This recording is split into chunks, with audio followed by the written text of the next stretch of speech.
me présenter, Pierre Théâtre, natif de la commune de Theux. Donc moi j'ai toujours fait du vin avec mon papa, du vin de fruits, fin années 90. L'Europe avait décidé de mettre des terrains en jachère parce que les fermiers produisaient trop de lait et trop de beurre. Alors la jachère, donc on a autant de pourcents de terrain qu'on ne peut pas utiliser pour mettre du bétail dessus, en tout cas pour le lait. Et alors on s'est dit, tiens, nous autres, on va un peu aider les fermiers à utiliser ces terres-là qu'ils ne pouvaient pas utiliser pour l'herbage, etc. Alors on s'est dit, ben, on va faire une culture de petits fruits qui pourrait s'agir de mûres, de framboises, de groseilles, de cassis, tous ces petits fruits rouges-là, sur les hauteurs de Theux. Et donc, on a pu expérimenter, car il s'agissait de ça, de savoir les sortes de végétaux qui pouvaient bien fructifier ici, dans ce que nous avions décidé avec les petits fruits rouges.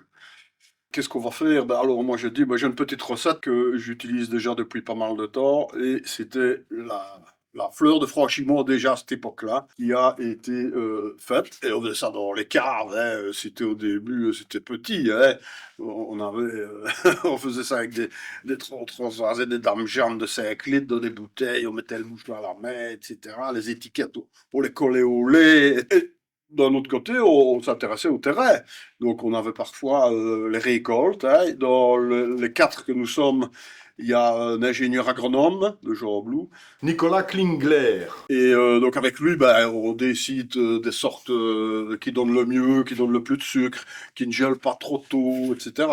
Et alors on arrive à faire des fruits qui tiennent la route. Alors chemin faisant, ben voilà, on a besoin de fleurs de sureau parce que la fleur de franchiment c'est faite à base de macération de fleurs de sureau dans du vin de pomme que nous achetons à Aubel. Donc on achète le vin terminé et on met macérer des fleurs de sureau. Et voici toutes les cuves ici. Ça c'est notre trésor de guerre pour une année. Donc dans chaque cuve, c'est des cuves de 1000 litres. Il y a 500 litres de vin de pommes et 150 kilos de fleurs fraîches. Actuellement, on utilise à peu près 1 tonne de fleurs. Allez, en 5 jours, peut-être tout est cueilli, hein. Mais quand on cueille, tel jour et à telle heure, il faut apporter les fleurs. Donc les fleurs ne peuvent pas arriver le lendemain. Il faut qu'on les mette macérer le jour même de la cueillette. Sinon, ça devient tout noir, ça commence à fermenter, c'est inutilisable. Quand il pleut, on ne peut pas cueillir, parce que la fleur, elle retient son arôme, alors elle ne sort pas et ne donne pas le goût au vin. Fondation Roi Baudouin, qui avait demandé à différentes communes des appels à projets pour avoir de la main-d'œuvre dans ces projets-là, hein, pour créer de la main-d'œuvre dans ces projets-là. Et alors nous, ben, on se dit, on va rentrer un dossier pour faire de la fleur de franchiment, puisque on était occupé à avoir plus de volume. Donc on s'est dit, on va faire le concours, hein. Et alors à la clé, quand on gagne le concours, il y avait, toujours en francs belges, on avait 500 000 francs belges, et on a été heureusement pris pour... Par le premier, on était 2, et donc on a touché 500 000 francs belges. C'était le départ, au départ, ça s'appelait le vin de la marquise, parce qu'il y avait les fêtes à Franchimont, au château, une grosse fête médiévale, hein, il y a énormément de monde. Et là, on faisait beaucoup de quantités de vin qui s'appelait le vin de la marquise, avant la fleur de Franchimont, avant ce nom-là. Oui, le vin de la marquise avec le château. Quand on fait un nouveau produit, on le fait déguster, on a une liste, enfin, nous autres on pose la question, comment voulez-vous qu'on l'appelle? Et alors les gens répondent, et ça a fonctionné pour la fleur de Franchimont, qui a été à ce moment-là plus nommé que le vin de la marquise. Pour les bières, c'était pareil, pour différentes choses, on a toujours pratiqué comme ça. On fait déguster, on demande est-ce que ça vous goûte, est-ce que c'est bon, et quel nom voulez-vous, etc. Toujours une participation active de la population. Ça, c'est le 3e produit. L'hydromel est arrivé. Après cela, on a créé... donc tout ça, ce sont des boissons sucrées, quand même, hein. avec un différent grammage de sucre, mais contenter d'autres personnes, on va faire une bière. Et alors, la bière, c'est la première, c'est avec l'étiquette jaune, là. C'est la Franche Fleur qui a été créée. On a mis quand même du temps pour faire ça. Bien, oui, on ne crée pas une bière ou un produit comme ça. Hein. Il faut des mois et des mois et des mois. Pour faire une recette de bière, il faut 5 semaines. Donc on décide d'une recette et avant de la goûter, il se passe 5 semaines. Donc quand vous faites déjà 2 ou 3 essais, ben, l'année est foutue. Hein. Donc au départ, ça ne marchait pas. C'était pas... On travaillait en collaboration avec le brasseur Grain d'Orge à Hambourg. Puis il a une idée lumineuse qui a fait que maintenant on continue toujours cette recette-là depuis plusieurs années, qui plaît toujours. C'est notre première bière, ça. Il y a eu 3 autres bières. Donc les bières ont été faites, l'IPA, c'est une IPA, comme on appelle ça, c'est la verte, ça. C'est fort amer, ça, c'est la tendance actuelle.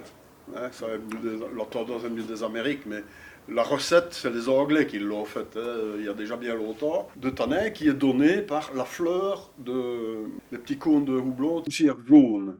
Ça s'appelle la lupuline. Et c'est ça qui donne le goût amer et conserve la bière. Ah ouais. C'est des tanins qui conservent très fort la bière. Alors la 550 qui suit, c'est pour le 550e anniversaire de la marche des 600 franchis-montois sur Liège, avec l'histoire en 1468 de Charles le Téméraire.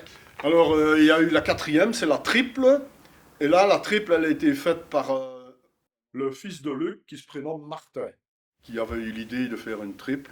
Et alors on l'a aidé évidemment dans son idée et on a commercialisé la triple. Et c'est combien de degrés la triple? Alors la triple, elle est plus forte. Ah ben oui, souvent. Oui, souvent, oui. Mais ici, elle est 2 fois triple.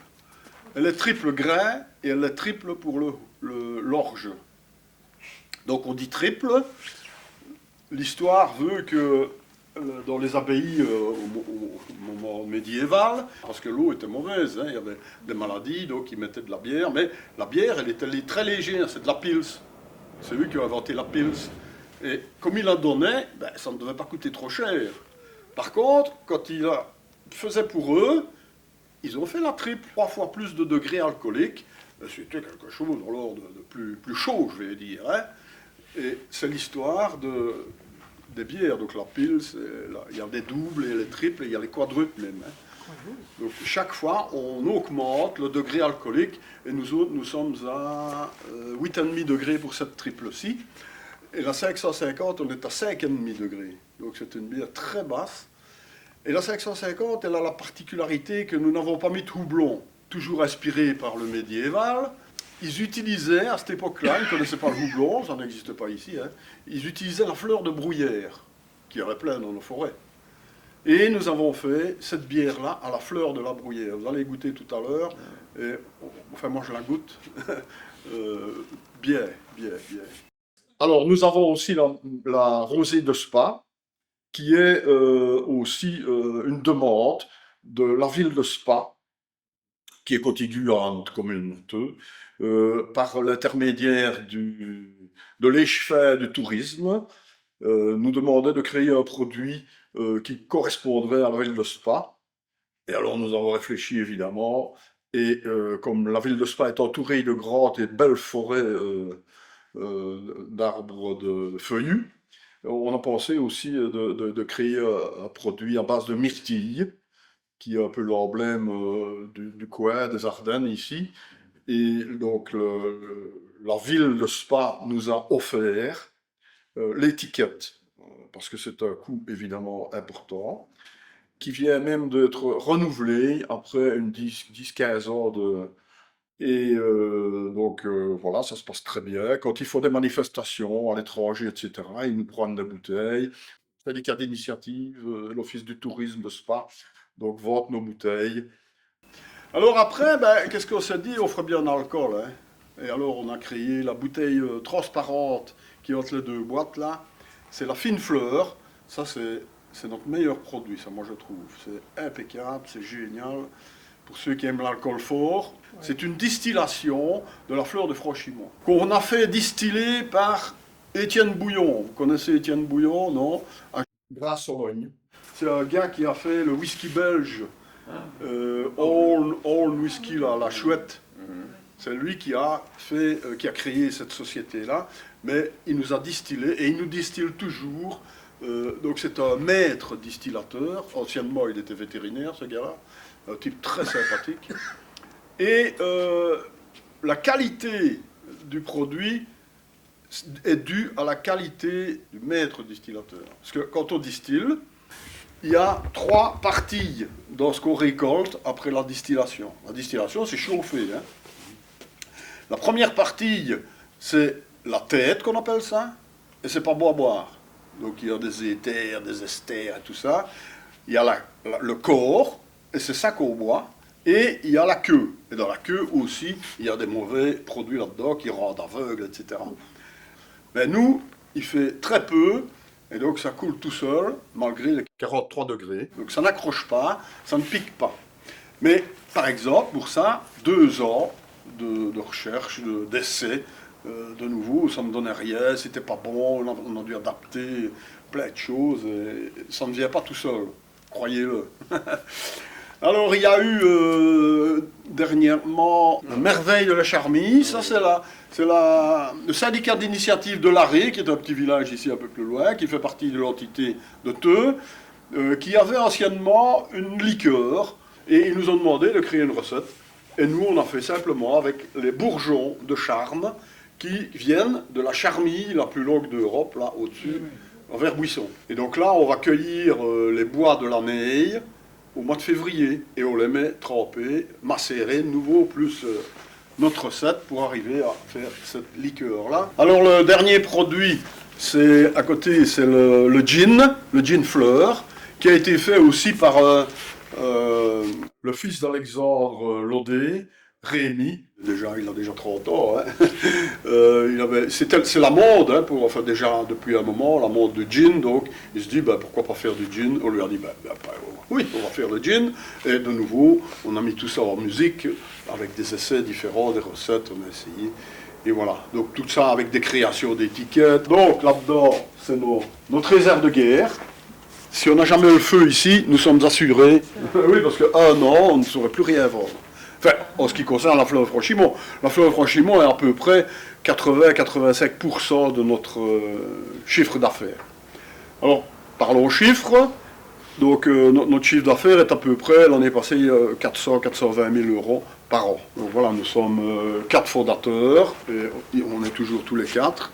Mais alors, on a maintenant une secrétaire qui vient un jour semaine, on a 2 ouvriers qui sont à mi-temps, Nicolas qui est à mi-temps aussi, qui est le gestionnaire journalier, le gérant, et moi alors, et puis alors il y a Alexandre Laudet, qui est lui, c'est les trésoriers. Alors donc on a construit ceci, parce que, comme je viens de le dire, on était à l'étroit. Alors on a construit gros œufs fermés, qu'on appelle ça. On a aussi travaillé avec l'AFSCA. Et on leur a demandé, qu'est-ce qui vous ferait plaisir qu'on fasse pour que ce soit bien? Et il nous a dit les couleurs qu'il fallait mettre, le sol, tout ça, quoi, hein, ce qu'on devait faire. Donc une fois par mois, je vous ai dit qu'on fabriquait. Et donc cette cuve-là, c'est une cuve de refroidissement de lait que j'ai transformée au départ. Et je suis encore occupé à transformer les tuyaux et tout ça. C'est mon petit job pour le moment, ça. Donc, quand on prend les cuves, là, que vous avez vu, on tire. Donc, j'ai oublié de le dire, ça. Mais les fleurs, on ne les met pas comme ça dedans. On met dans des espèces d'immenses sachets de thé. On fait un nœud pour que tout reste dedans. On retire alors la macération, le jus, alors je vais dire le vin, qui a déjà macéré. Et on le met là-dedans pendant 3 semaines. À 3 degrés, pour précipiter. Parce que les fleurs, quand elles viennent, elles sont pleines de pollen.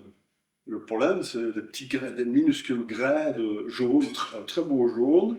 Et donc, on précipite ça en faisant 3 semaines à 3 degrés. Et alors, quand on prend alors, le milieu, parce qu'au-dessus, il y a aussi des dépôts, enfin, c'est pas des dépôts, c'est de sensurnage, et en bas. Donc, on prend le milieu quand on remonte tout, et on le remet dans ces cuves-là. Ça, c'est notre concentré.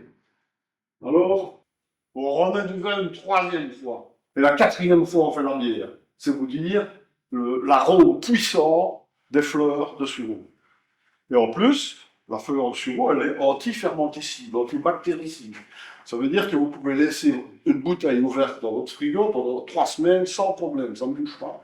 Alors, quand on a fait le concentré là-bas, donc la cuve elle est vide, on refait alors dans l'autre sens, mais on fait la recette alors, puisque c'est du concentré, on fait la recette une fois par mois, 2 jours, où on fait 2000 litres par jour de mise en bouteille. Donc on remet le vin là, on fait la recette, hop.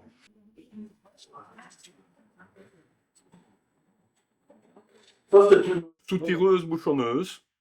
Il y a une palette de bouteilles vides ici. Et il y a un étudiant, ou moi, ou quelqu'un d'autre, là ici, et on met les bouteilles, je les ai remplies d'eau parce qu'on prend vin. Donc on met la bouteille ici, voilà. Et on enfile au dentille. Et alors ici, c'est la mise à niveau de la bouteille. Là, on met le thermorétractable. Elle est cadencée, là, il ne faut pas que la bouteille arrive trop vite. Il est chauffé. Et là, c'est l'étiquette. Ouais, ça ne va pas donner, mais enfin, voilà, je vais la laisser. Étiquette contribution. Voilà, notre bouteille est terminée. Là, ici, il y a une deuxième personne qui met en boîte de carton. La boîte de carton, c'est pour en coller, tout simplement. On va sur les roulettes et on remplit une palette